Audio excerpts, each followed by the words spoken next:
Você ouve agora leitura bíblica diária do Novo Testamento, com o pastor Verlaine Sintra.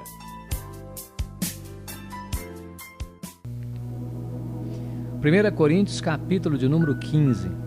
Irmãos, venho lembrar-vos o evangelho que vos anunciei, o qual recebestes e no qual ainda perseverais. Por ele também sois salvos, se retiverdes a palavra tal como vô-la preguei, a menos que tenhais crido em vão. Antes de tudo, vos entreguei o que também recebi, que Cristo morreu pelos nossos pecados, segundo as Escrituras, que foi sepultado e ressuscitou ao terceiro dia, segundo as Escrituras. E apareceu a Cefas e depois aos 12. Depois foi visto por mais de 500 irmãos de uma só vez, dos quais a maioria sobrevive até agora. Porém, alguns já dormem. Depois foi visto por Tiago, mais tarde por todos os apóstolos. E, afinal, depois de todos foi visto também por mim, como por um nascido fora de tempo. Porque eu sou o menor dos apóstolos, que mesmo não sou digno de ser chamado apóstolo, pois persegui a igreja de Deus. Mas, pela graça de Deus, sou o que sou, e a sua graça que me foi concedida não se tornou vã. Antes, trabalhei muito mais do que todos eles.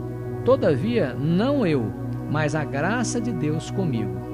Portanto, seja eu ou sejam eles, assim pregamos e assim crestes.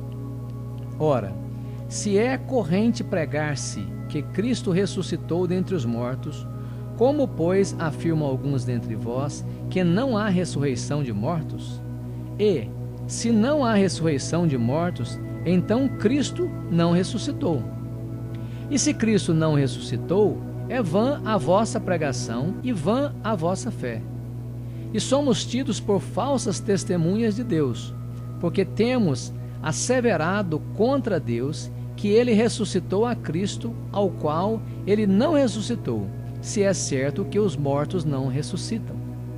Porque se os mortos não ressuscitam, também Cristo não ressuscitou. E se Cristo não ressuscitou, é vã a vossa fé, e ainda permanecei nos vossos pecados. E ainda mais, os que dormiram em Cristo pereceram. Se a nossa esperança em Cristo se limitar apenas a esta vida, somos os mais infelizes de todos os homens. Mas, de fato, Cristo ressuscitou dentre os mortos, sendo ele as primícias dos que dormem. Visto que a morte veio por um homem, também por um homem veio a ressurreição dos mortos. Porque, assim como em Adão todos morrem, assim também todos serão vivificados em Cristo. Cada um, porém, por sua própria ordem. Cristo as primícias, depois os que são de Cristo na sua vinda. E então virá o fim, quando ele entregar o reino ao Deus e Pai, quando houver destruído todo o principado, bem como toda a potestade e poder. Porque convém que ele reine, até que haja posto todos os inimigos debaixo dos pés. O último inimigo a ser destruído é a morte, porque todas as coisas sujeitou debaixo dos pés. E quando diz que todas as coisas lhe estão sujeitas, certamente exclui aquele que tudo lhe subordinou.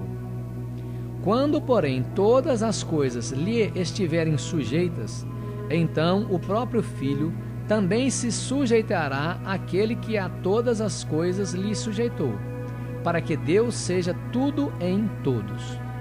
Doutra maneira, que farão os que se batizam por causa dos mortos? Se absolutamente os mortos não ressuscitam, por que se batizam por causa deles? E porque também nós nos expomos a perigos a toda hora, dia após dia morro. Eu protesto, irmãos, pela glória que tenho em vós outros, em Cristo Jesus, nosso Senhor. Se, como homem, lutei em Éfeso com feras, que me aproveita isso? Se os mortos não ressuscitam, comamos e bebamos, que amanhã morreremos. Não vos enganeis, as más conversações corrompem os bons costumes. Tornai-vos à sobriedade, como é justo, e não pequeis, porque alguns ainda não têm conhecimento de Deus. Isso digo para vergonha vossa. Mas alguém dirá: como ressuscitam os mortos? E que corpo vem? Insensato, que semeias não nasce, se primeiro não morrer.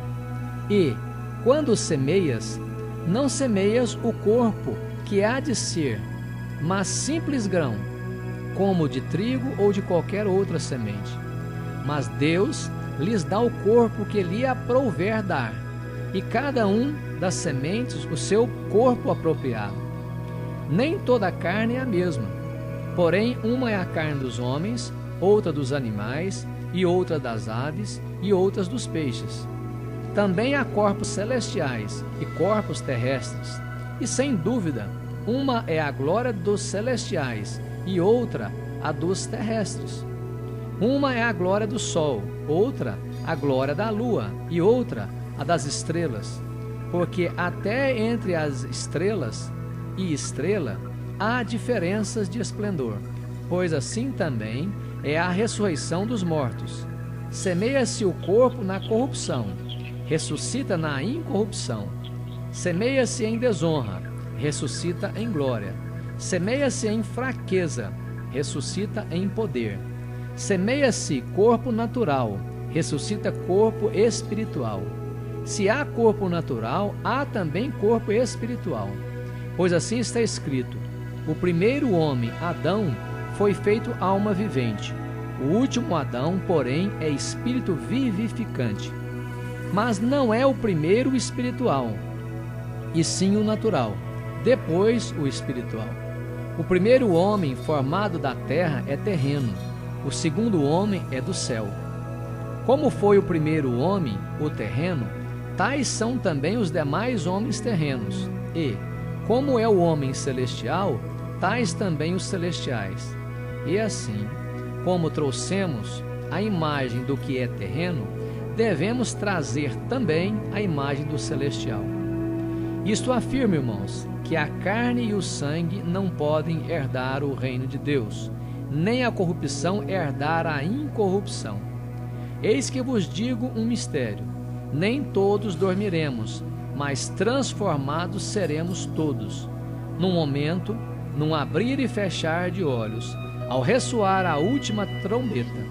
A trombeta soará, os mortos ressuscitarão incorruptíveis, e nós seremos transformados.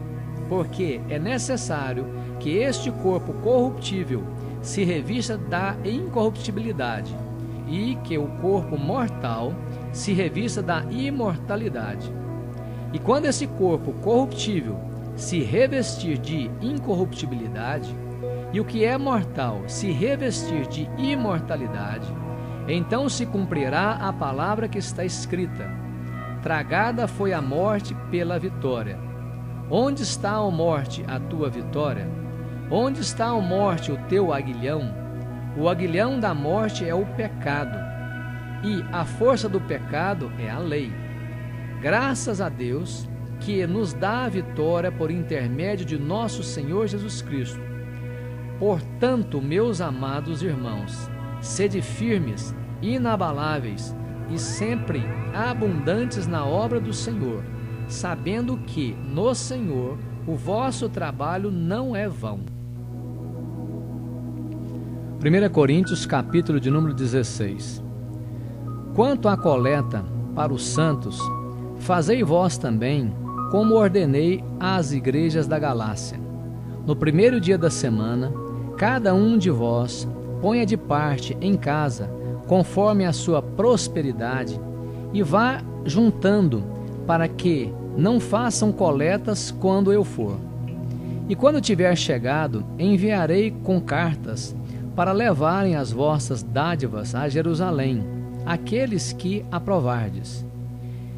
Se convier que eu também vá, eles irão comigo.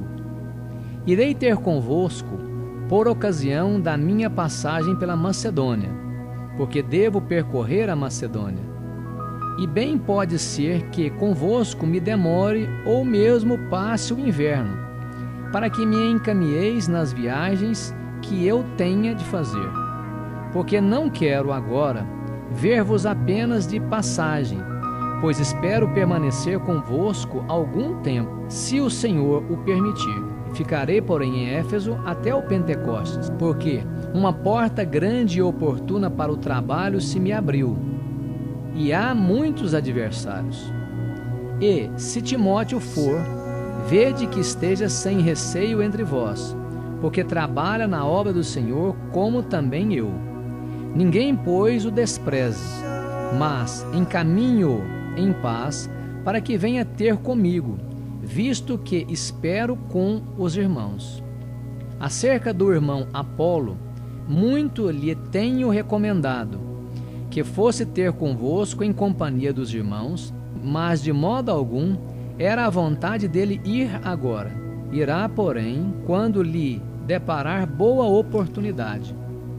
Sede vigilantes, permanecei firmes na fé, portai-vos varonilmente, fortalecei-vos, todos os vossos atos sejam feitos com amor.